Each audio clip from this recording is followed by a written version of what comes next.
চৰাইদেউ জিলাৰ অন্তৰ্গত মৰাণহাট আৰক্ষীয়ে অভিযান চলাই দুটাকৈ চোৰক গ্ৰেপ্তাৰ কৰিবলৈ সক্ষম হয়।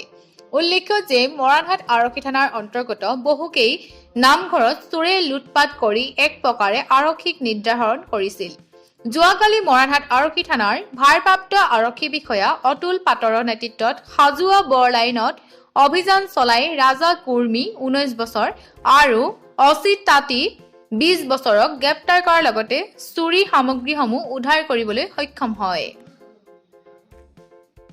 নিশ্চয় এটা সুখবৰ বুলি ক'ব লাগিব, কিন্তু নিশ্চয় মৰাণবাসী ৰাইজে জানে যে বৃহত্তৰ মৰাণ অঞ্চলত আজি কেইদিনমান ধৰি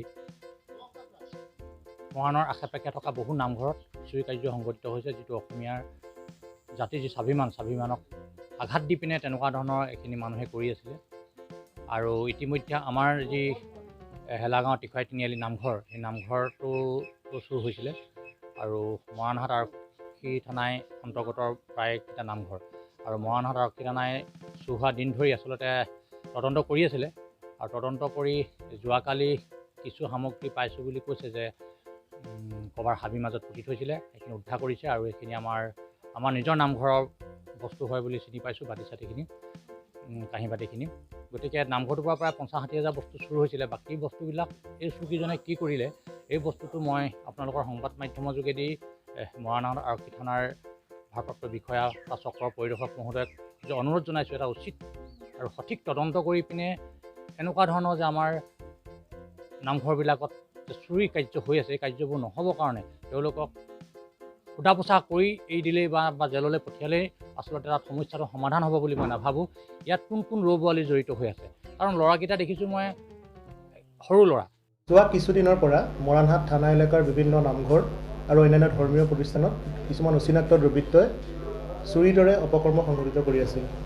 তেওঁলোকে উক্ত স্থানসমূহত নিশা ভাগত কোনো নথকাৰ সুযোগ লৈ উক্ত অনুষ্ঠানসমূহৰ তলা ভাঙি ভিতৰত প্ৰৱেশ কৰি তেওঁলোকে উক্ত মন্দিৰৰ বা নামঘৰত থকা এই মূল্যৱান এই সম্পদসমূহ তেওঁলোকে কি কৰিছিল, চুৰি কৰি নিছিল। সেই সংক্ৰান্তত মৰাণহাট থানাত এটা কেছ ৰুজু কৰা হৈছিল। মৰাণহাট থানা case number 16/2022 under section 457/380 IPC। সেই মঙৰ তদন্তৰ ভিত্তিতে যোৱাকালি ইংৰাজী 1/3/2022 তাৰিখে মাননীয় OC মৰাণহাট থানাৰ SI অতুল পাটৰ ডাঙৰীয়া, লগতে আমাৰ ট্ৰেফিক IC মইনুল ইছলাম ডাঙৰীয়া আৰু আমাৰ মৰাণহাট থানাৰ সংঘীয় ষ্টাফে এটা বিশেষ অভিযান চলায়। সেই অভিযানৰ ভিত্তিত দুজন ব্যক্তিক তেওঁলোকে কৰায়ত্ব কৰিবলৈ সক্ষম হয়। সেই ব্যক্তি দুজনক কৰায়ত্ব কৰি সোধপোছ কৰাত তেওঁলোকে এই ঘটনাসমূহত জড়িত থকাৰ কথা স্বীকাৰ কৰে। আৰু তেওঁলোকৰ জবানবন্দীৰ ভিত্তিত আৰু তেওঁলোকে দেখুৱাই দিয়া মৰ্মে আমি উক্ত নামঘৰ তথা মন্দিৰসমূহৰ সামগ্ৰীসমূহ আমি লুকুৱাই থোৱা এক বিশেষ স্থানৰ পৰা উদ্ধাৰ কৰিবলৈ সমৰ্থ হওঁ।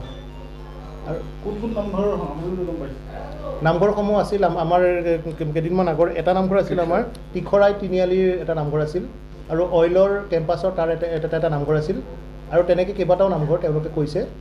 আৰু তেওঁলোকে সেই নামঘৰকেইটা ইতিমধ্যে ভেৰিফাই কৰিও দিছে যে আমি এইকেইটা নামঘৰৰ পৰা আমি চুৰ কৰিছিলোঁ। আৰু নামঘৰৰ কৰ্তৃপক্ষক আমি মাতি পঠাইছোঁ, তেওঁলোকে তেওঁলোকৰ বস্তুসমূহ বৰ্তমান চিনাক্ত কৰিব। বিষয়ে আমি তদন্ত কৰি আছোঁ, কিন্তু বৰ্তমান আমি বস্তুসমূহ আমি এতিয়া তেওঁলোকে বিক্ৰীৰ বাবে লুকুৱাই ৰখা স্থানৰ পৰাই উদ্ধাৰ কৰিছোঁ। তেওঁলোকে কোন কাবাৰীক বৰ্তমানলৈকে বিক্ৰী কৰিছে নাই সেইটো আমি ক'ব পৰা নাই। অনুসন্ধান কৰিলে সঠিক তথ্যখিনি আমি নিশ্চয় লাভ কৰিবলৈ সক্ষম হ'ম।